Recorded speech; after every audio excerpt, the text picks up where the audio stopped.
Rajiv ji, my name is Bharat Sharma and I'm a Hindu activist. The question is that Sheldon Pollock and his nefarious designs have been very well exposed over a couple of years by you, and yet Murthy family goes and funds him. Devdutt Patnaik has been exposed by you, and yet it gets he still gets all the pride slots. So we know the Breaking India book you've mentioned, but in particular case of Narayan Murthy, is it something to do with his being on board of Ford Foundation, and is there something deeper that's not evident? Or see, okay, that's okay. So I don't want to pick on any one person because he has a right to spend his money the way he wants. It's his money. He's made it honestly, and so he chooses to spend it this way. I mean, all I can say is whatever the motives may be, whatever the logic may be, I can analyze as a common citizen. I can analyze what I think are the consequences of funding that. How much harm, what can be done to fund it that way. Whether there are what his life may be about in terms of what causes him to do all this, it's very hard to predict that. But certainly the globe-trotting billionaires, without picking on anyone, are really into wanting to be seen as sort of the new honorary whites. Okay, sitting at this very liberal white table, academic, you fund a couple of chairs and you fund some scholars, you become this learned person, and now you are in the limelight in the United States, and the who's who in New York will felicitate you, and your picture will come, you can send it back to your village saying, now I'm sitting with the white people also. So this complex we have this kind of complex.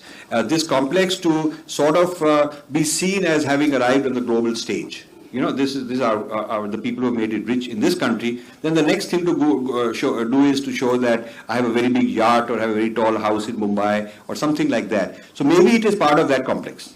Maybe it is part of that kind of Americanization of the elite Indians is part of this, what these guys are doing. That's my sense of it. Yeah, go ahead, please.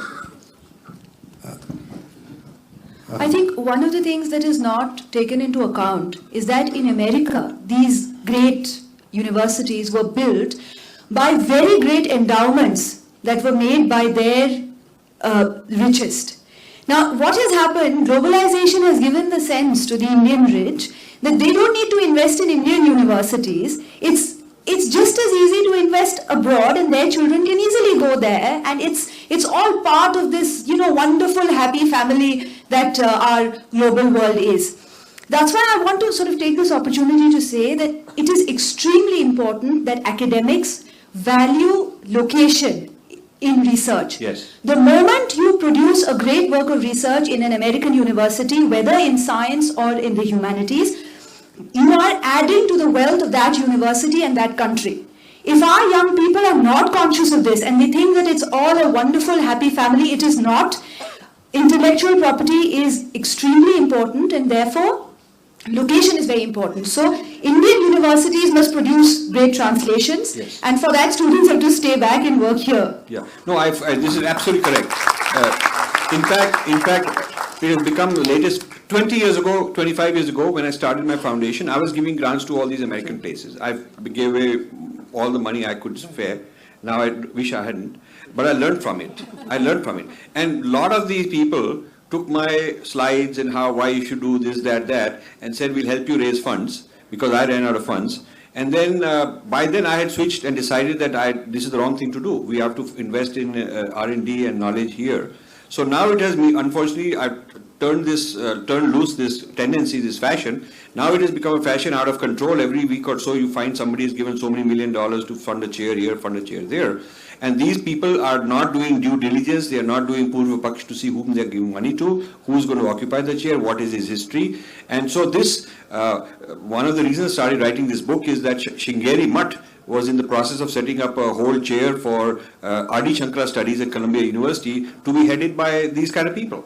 So, it does matter, location does matter. And when I raise this issue, why aren't you taking all these millions of dollars and creating Adi Shankara chairs around India? I was told that, Indians are not as good at scholarship. This is what I was told. So, while we can be the IT hub for the world, and while we can be a hub for making automobile parts and making pharmaceuticals and all kind of other industries, we think we cannot be the Sanskrit studies hub of the world, which is very strange. That Sanskrit studies, we think others know better, and we have become the knowledge consumers. They are the knowledge producers. We are the consumers sitting at their feet. If the camera can zoom in on this, can you please zoom in on this? Isko zoom karenge, please. This book. If you look at the cover of this book, at the bottom, big image, is Sir William Jones and the Pandits. This is a huge carving on a wall in a chapel in Oxford. And it took me a long time to go in, get all the permissions and get the picture and all the high resolution. So this is, Sir William Jones said that and at the bottom it says, he gave the Hindus their laws. Okay, so he's shown writing some laws and dictating them, and these Pandits are listening to him, and he's telling them their laws. He's telling them the Hindu laws. So now, in this book I say that today, Sheldon Pollock would be giving the Hindus their human rights. Because the whole idea of exposing human rights in Sanskrit, human rights problems, and telling them how to liberate and all that. So if one were to do a carving, if maybe the Murthy family will one day sponsor such a carving, it'll be not only Indians, but they won't be sitting on the floor, they'll be sitting on sofas drinking whiskey, and they'll be the Indian elite, anglicized Indian elite. So Sheldon Pollock will be shown as teaching the Indian elite the human rights that they lack, and then there'll be another group of Indians writing checks and thanking him with a lot of money. So this is how the story of the British has shifted to control in the United States. This is a very important point that you made.